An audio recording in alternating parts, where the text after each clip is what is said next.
Wow! Ngayon, estudyante negosyante. Yes!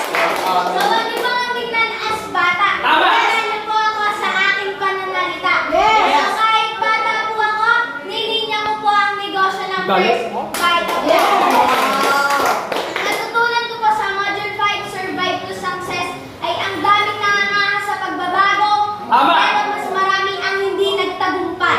Yes! Grabe. Eto no, gusto mo bang magtagumpay?